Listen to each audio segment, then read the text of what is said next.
Oui, j'ai rendez-vous dans 2 semaines et je viens d'apprendre que j'étais enceinte, est-ce qu'on peut quand même maintenir mon rendez-vous? Et si je me fais tatouer le bas du dos, est-ce que c'est vrai qu'on peut me refuser la péridurale? Alors j'ai accouché il y a quelques mois, j'allaite, est-ce que je peux quand même me faire tatouer? Tatouage et maternité. Voilà un sujet sur lequel énormément de questions reviennent très souvent. Questions qui malheureusement, la plupart du temps ont des réponses assez vagues et dans lesquelles on trouve beaucoup d'idées reçues, de fausses informations. Alors on va régler ça là, maintenant, une bonne fois pour toutes, mais avant de commencer, j'aimerais vous parler du partenaire de cette vidéo, NordVPN. Eh oui, moi aussi. Je sais, c'est chiant d'entendre ça dans toutes les vidéos YouTube, mais c'est pas de ma faute s'il y a quasiment que qui veulent bien nous aider. Alors c'est quoi NordVPN, à part un truc qui permet à plein de youtubeurs de transformer leur travail en thunes? C'est un service que moi perso, j'utilise depuis quelques temps. Vous le savez, la cybersécurité, la protection des données personnelles, c'est devenu quelque chose de très important, hein. On a toute notre vie maintenant dans nos ordinateurs et nos téléphones. Et bien NordVPN, déjà dans un premier temps, ça va vous permettre de vous protéger quand vous vous connectez à internet, notamment via des wifi publics qui sont pas sécurisés, ou quand vous faites des achats, ou encore quand vous n'avez pas envie que des sites comme Google sachent ce que vous faites. Mais surtout, je vais vous dire, le principal avantage, c'est que c'est un réseau privé virtuel. Donc grâce à ça, vous pouvez faire croire que vous vous connectez de n'importe où dans le monde, vous pouvez choisir votre pays, et donc accéder à des sites ou à des versions de sites qui sont pas accessibles là où vous êtes, ou qui sont disponibles que dans certains pays. Et ça, en temps de confinement ou même de congé prénatal, quand tu peux accéder au catalogue Netflix, Prime Video, Disney+, ou ce que tu veux pour aller voir des saisons de séries que tu aimes, ou des films qui sont pas encore disponibles chez toi, c'est bien cool, surtout pour le prix que ça coûte, et en plus il y a une garantie satisfait ou remboursée de 30 jours. Ça marche sur ordinateur et sur téléphone, vous pouvez utiliser jusqu'à 6 appareils avec le même compte, donc un abonnement pour la famille, les potes et tout, c'est suffisant. Franchement, le prix est risible pour ce que ça apporte, surtout que là vous pouvez bénéficier d'une grosse promo et 1 mois gratuit en utilisant le lien que je vous mets en description, ou en utilisant le code promo MickeyBold. Voilà, de quoi vous faire plaisir, tout en soutenant cette chaîne.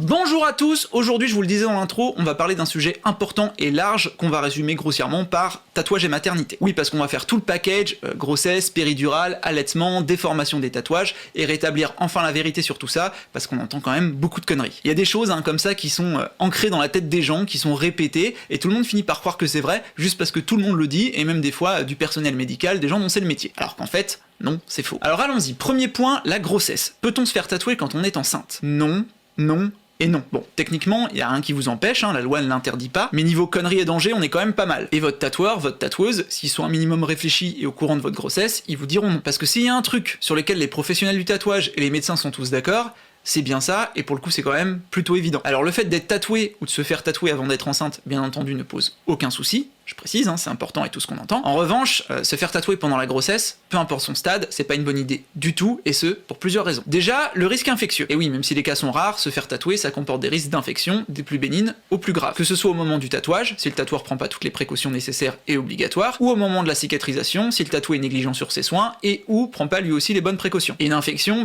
peu importe sa gravité, quand on est enceinte, c'est pas un bon plan. Faut savoir que le système immunitaire, dans le cadre d'une grossesse, il est déjà très affaibli, fatigué. Le corps est en train de bosser, de puiser à mort dans les réserves pour construire un être vivant, ce qui bien évidemment le fragilise. Donc ajouter une lésion, une cicatrisation, c'est donner au corps un travail supplémentaire pour rien, l'affaiblir encore plus, compromettant donc à la fois la grossesse et la bonne cicatrisation du tatouage, en augmentant le risque infectieux. Alors ce risque, dans le meilleur des cas, ça peut être une petite infection locale, qui risque d'affaiblir le corps, et donc par extension le fœtus, qui sera plus fragile vis-à-vis de dangers plus graves. Et dans le pire des cas, là on parle carrément d'infections bactériennes sévères, notamment à staphylocoque, ou de virus comme l'hépatite B, C, ou même le VIH. Je vous fais pas de dessin sur les complications que ça peut engendrer, et le risque de transmission à l'enfant. Même si à notre époque, le risque de se retrouver avec des infections aussi graves est quasi nul, à partir du moment où le tatoueur respecte les normes en vigueur. Ensuite on a le stress. Un tatouage, c'est stressant, c'est anxiogène, peu importe qui on est, et peu importe que ce soit la première fois ou la 10e fois qu'on se fait tatouer. Que ce soit le choix, l'élaboration du motif, savoir si le tatoueur nous a bien compris, ou le passage à l'acte en lui-même, l'anticipation de la douleur, l'organisation du rendez-vous, le déplacement, etc. Il y a toujours des pics de stress plus ou moins importants. Donc du coup des pics hormonaux, et on sait qu'un fœtus peut absorber jusqu'à 10% des hormones produites par le corps de sa mère. 10% ça fait beaucoup pour un truc aussi petit, c'est pour ça qu'on dit qu'il peut ressentir le stress, la peur, les angoisses de sa mère. Et c'est par exemple aussi pour cette raison qu'on va déconseiller l'arrêt total du tabac à une femme qui est grosse fumeuse au moment où elle tombe enceinte, parce que les risques pour le fœtus seraient bien plus gros que si elle se contentait de réduire sa consommation. Donc la plupart du temps, ces pics de stress, c'est pas grand chose, mais tout ça mis bout à bout, ça fait quand même une bonne dose d'hormones qui, chez des personnes qui sont assez anxieuses, peut très vite avoir des conséquences assez importantes. D'autant plus que par causalité, le stress joue aussi sur le sommeil et donc sur la forme physique. Et ça c'est très dangereux parce que le stress, l'anxiété, le manque de sommeil, c'est pas juste quelque chose qui va secouer le bébé 5 minutes et puis voilà, c'est fini. Ça va aussi jouer sur son sommeil à lui, et donc sur son développement, la construction de son cerveau, la formation des neurones, des synapses, synapses, et ça peut même le rendre plus facilement sujet à la dépression quand il sera enfant, ado ou même adulte. Vous imaginez, il est même pas encore né, qu'on l'empêche déjà de dormir et qu'on le met dans un bain de stress et de douleur juste pour que sa mère puisse avoir un dessin sur la peau. Donc certes, on peut pas s'empêcher de vivre, et c'est impossible d'éviter toute situation stressante ou douloureuse quand on est enceinte, mais là pour le coup, on n'est vraiment pas dans un cas de figure indispensable. Surtout qu'on sait que le stress augmente de plus de 40% le risque de fausse couche, et qu'en fin de grossesse, ça peut même provoquer des contractions et précipiter l'accouchement. Ça a plus, comme je vous le disais, des possibles conséquences sur le long terme, sur toute la vie de l'enfant. Prendre ce risque juste pour un tatouage, bon. Autre point qui est assez lié, la douleur. C'est pas nouveau, un tatouage, ça fait mal. Et en fonction des endroits et de la taille du motif, ça peut même être très douloureux. Et la douleur, là aussi, au même titre que le stress et à peu près pour les mêmes raisons, c'est quelque chose qu'on doit éviter le plus possible quand on est enceinte. En général, on déconseille même aux femmes enceintes d'aller chez le dentiste, sauf en cas d'extrême urgence, donc vous vous doutez bien qu'aller se faire tatouer. D'ailleurs, je fais une petite parenthèse, puisqu'on parle de douleur éprouvée sur une séance de tatouage, on fera bien entendu dans le futur une vidéo sur ce thème et sur comment bien gérer, bien supporter une séance de tatou, mais un bon tip que je peux vous donner, c'est de vous abonner à cette chaîne. C'est gratuit, donc ça fait pas mal, et j'avoue que même moi, vous abonner, soutenir cette chaîne, ça m'aide énormément à mieux vivre mes séances quand je me fais tatouer. Donc voilà, c'est bon pour vous, c'est bon pour moi, ça coûte rien, donc s'il vous plaît, faites-le. Et pensez à activer la petite cloche, comme ça, à chaque nouvelle vidéo, vous serez notifié, et vous louperez rien. Vous êtes quand même 70% à regarder mes vidéos sans vous abonner, c'est abusé. Pour revenir au sujet, on peut aussi parler du fait que la peau, en période de grossesse, est souvent plus sensible, ce qui déjà augmente la douleur, donc vous aurez plus mal qu'en temps normal, mais ça peut aussi augmenter la réactivité face aux produits qui servent à aseptiser, poser les transferts, etc.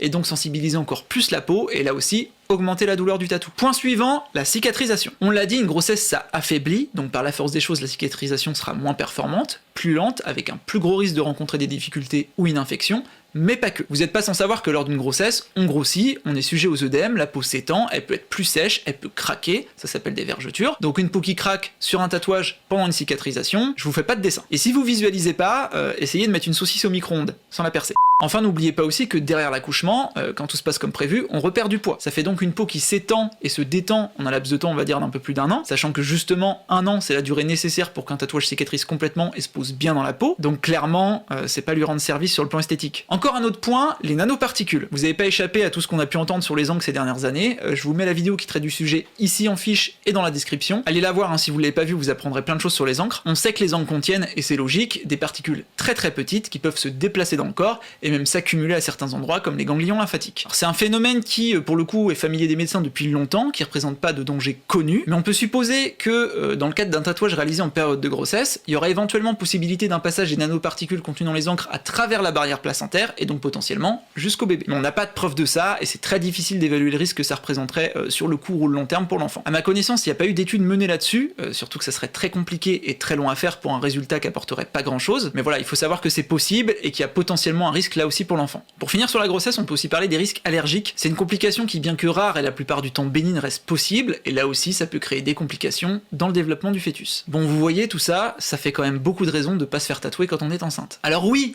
des fois c'est blasant, on attend son rendez-vous depuis longtemps, on a très envie, ça peut même être un besoin important pour X ou Y raison de faire son tatouage, mais c'est qu'un tatouage, il n'y a rien de vital, d'indispensable. Et en face, on a quand même le développement de toute une vie, de la vie de votre enfant, qui peut être sévèrement impacté, voire avorté, c'est le cas de le dire. Bref, se faire tatouer quand on est enceinte, c'est un risque inutile, et n'ayons pas peur des mots, stupide. Vous n'êtes pas à 6 mois, 1 an près, surtout que pour finir, une grossesse c'est quand même éprouvant, et rester 5 heures allongé à se faire tatouer en serrant les dents sans bouger, bon courage. Deuxième point de cette vidéo, tatouage et maternité, quels sont les risques pour un tatouage existant? Ça aussi c'est souvent une phrase qui est souvent sortie aux jeunes femmes qui veulent se faire tatouer. Bah ouais, mais ça va devenir moche quand tu vas avoir des enfants. Bon déjà, le mot moche, faut arrêter, il y a que le mot moche qui est moche. Alors malheureusement à ce niveau-là, on n'est pas tous égaux, on n'a pas tous la même peau, on n'a pas tous la même hygiène de vie, le même capital génétique. Donc il y a des personnes qui vont avoir 3 enfants et ça va à peine se voir, elles vont retrouver quasiment leur corps d'avant, la peau va se retendre et au pire elles auront 1 ou 2 vergetures planquées sur les côtés et voilà. Et il y a des personnes pour qui ça va être beaucoup plus compliqué, même en hydratant leur peau toute la grossesse, même en faisant du sport avant, après, elles peuvent avoir une peau qui va beaucoup moins, voire pas du tout se retendre, et ou qui peut se zébrer avec des vergetures. Alors ça malheureusement, c'est le jeu de la vie, le jeu de la grossesse, ça abîme le corps, c'est comme ça, et même si c'est pas toujours facile à vivre, c'est normal. Et ça, je suis un peu hors sujet, mais ça serait bien que tout le monde le comprenne, on n'a pas le choix, faut l'accepter, que ce soit son corps ou celui de sa compagne. Je dis ça pour les quelques mecs qui feront l'effort de regarder cette vidéo, merci, et aussi et surtout pour ceux qui font pas cet effort parce qu'ils se sentent pas concernés. Voilà, donc forcément, quand on est tatoué sur le ventre, le bas-ventre, les hanches, les fesses, la poitrine, en cas de grossesse, le tatouage peut se fendre, entre guillemets, si des vergetures le traversent. Il peut se déplacer, il peut se déformer, il peut se flétrir. C'est un risque qui est là, et c'est à chacun de prendre ses responsabilités, agir en connaissance de cause et assumer derrière. Mais je rappelle encore et toujours que la personne qui se fait tatouer est la seule à décider de ce qu'elle fait, et que son entourage n'a pas à lui imposer ce qu'elle doit faire ou ne pas faire. Après, s'il y a un conseil que je peux vous donner, en général, c'est quand même assez facile de connaître sa nature de peau. Si vous avez déjà eu des écarts de poids, ou ne serait-ce qu'à l'adolescence pendant votre croissance, vous avez sans doute déjà pu observer comment votre corps réagit. Si dès que vous prenez 3 kilos, votre peau explose, et ou que quand vous les reperdez, votre peau reste détendue, bon, bah si vous voulez des enfants, attendez avant de vous faire tatouer les zones à risque. C'est même justement le fait de vous tatouer sur ces zones qui pourra vous aider après votre grossesse à vous réapproprier votre corps et à vous récompenser aussi. Et si en revanche vous avez de base une peau qui réagit bien aux écarts, qui est toujours super bien tendue, que vous cicatrisez bien, que vous n'êtes pas particulièrement trop sujette aux vergetures et qu'en plus vous êtes sportive, bon bah là ça peut carrément se tenter, même si faut savoir encore une fois que le risque existe. Après, très honnêtement, des cas que j'ai pu observer chez mes clientes, mes amis, j'ai très rarement vu des cas catastrophiques de déformation ou même d'éclatement du tatouage. En général, à partir du moment où la peau se retend un minimum, peu importe l'emplacement, le tatouage reprend sa place et sa forme, et au pire on fait une petite retouche et c'est bon. C'est vraiment dans les cas où on se retrouve avec une peau très abîmée et très distendue que ça peut être compliqué.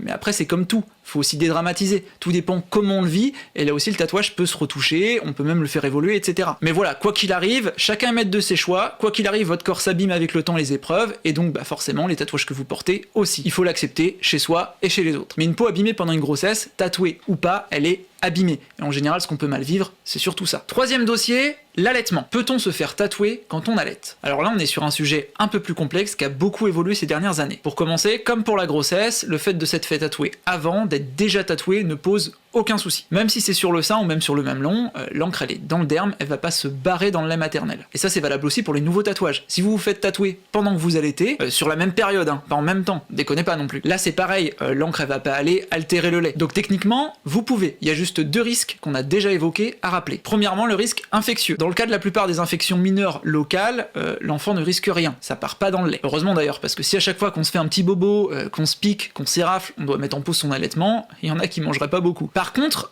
dans les cas les plus extrêmes qu'on évoquait tout à l'heure, comme une hépatite ou le VIH, là oui, il y a un risque de contamination. Mais encore une fois, si votre tatoueur respecte les normes, qu'il utilise du matériel stérile à usage unique, qui fait bien son travail, il y a aucune raison que le VIH ou une hépatite apparaissent par magie. On rappelle juste que ce danger, bien qu'infime, existe et qu'il faut savoir qu'il existe. Deuxième risque, vous vous rappelez de cette histoire de nanoparticules contenues dans l'encre qui se déplacent dans le corps? Et bien là aussi, rien n'a été prouvé, mais on se pose la question de savoir si ces particules pourraient éventuellement atteindre le lait maternel. Alors même en admettant que ce soit le cas, ça reste des particules en infime quantité, qu'on retrouve dans la plupart des aliments qu'on consomme, mais là on parle d'un bébé, donc on n'est jamais trop prudent. Donc si vous voulez mon avis sur l'allaitement, même si les risques restent très très faibles, c'est votre enfant et je saurais trop vous conseiller d'éviter encore une fois un risque inutile. Surtout qu'en général, en période d'allaitement, on a quand même pas mal de choses à faire avant d'aller se faire tatouer, mais au moins maintenant, vous connaissez les risques. Enfin, le dernier dossier, et non des moindres, la péridurale. Bon là on y est, le plus gros mythe, ou mytho du coup, la plus grosse connerie qu'on peut entendre et réentendre autour du tatouage, non, non et non, le fait d'être tatoué dans le bas du dos ou ailleurs n'empêche en rien la pose d'une péridurale. Arrêtez de faire chier les gens avec ça. Alors qu'est-ce qui s'est passé pour qu'on arrive à penser ça? Et comme d'habitude,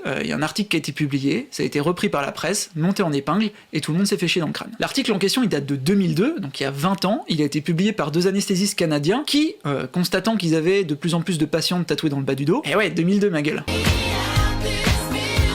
se sont donc posé la question des risques et ont évoqué le fait que potentiellement, lors d'une péridurale, l'aiguille en passant pouvait carotter des pigments, les pousser autour de la moelle et provoquer une inflammation. Simple question, c'était totalement théorique et hypothétique, ça n'a jamais été démontré, et depuis même, les auteurs de ces suppositions s'accordent à dire qu'il n'y a pas de risque à pratiquer une péridurale sur un tatouage. Mais bon, trop tard, ça avait déjà fait le tour, et encore aujourd'hui, beaucoup de personnes, même du personnel médical, pensent toujours l'inverse. Surtout que bon, si vous avez un tatouage dans le bas du dos, souvent il va rester des petites zones vierges ou moins tatouées, donc on peut piquer dans ces zones pour vraiment limiter les risques. Et même si vous avez un gros placard et qu'on peut pas esquiver, il n'y a aucune contre-indication à ce que l'anesthésiste pique au travers du tatouage. Et dans dans le pire du pire des cas, si on veut vraiment pousser par principe de précaution, on peut faire une petite incision pour écarter la peau et éviter que l'aiguille soit en contact avec le tatouage. Voilà, c'est dit, ça fait du bien. En vrai, je crois que j'attends ce moment depuis que je fais des vidéos sur le tatouage. C'est bon, c'est sorti, ma mission d'information est accomplie. Donc si vous êtes tatoué dans le bas du dos, angoissez pas à ce sujet pour votre accouchement, pas de panique, surtout que autour du 8e mois de grossesse, vous aurez une consultation obligatoire avec votre anesthésiste, et ça sera justement le moment de lui préciser que vous êtes tatoué sur cette zone. Vous pourrez en discuter avec lui, il le mentionnera dans votre dossier, et comme ça, il y aura de surprise pour personne le jour J. Bon voilà, si on peut résumer tout ça, c'est ni plus ni moins que du bon sens, vous n'êtes pas à quelques mois près pour vous faire tatouer, pensez au bien-être de vos enfants, c'est quand même beaucoup plus important. Comme pour tout, prenez pas de risques inutiles et laissez votre corps faire son boulot dans les meilleures conditions possibles. Et pour ce qui est de vous faire tatouer après votre grossesse, même si vous avez hâte, prenez quand même le temps de vous reposer, laissez votre corps souffler. N'oubliez pas l'offre exceptionnelle de NordVPN en description de la vidéo, ça vous permet aussi de soutenir cette chaîne YouTube, son développement, tout en vous faisant plaisir. Pensez à vous abonner, à mettre un petit pouce, un commentaire sympa. On se retrouve le jeudi qui suit la sortie de cette vidéo à 21h en direct sur ma chaîne Twitch, le lien est en description, pour partager, réagir, débattre ensemble sur tout ce qu'on vient d'évoquer. Vous pourrez partager vos expériences, poser vos questions. Pensez à me suivre sur les réseaux pour être informé de tout ça, je vous dis à très bientôt, et puis comme d'hab, ne faites pas n'importe quoi.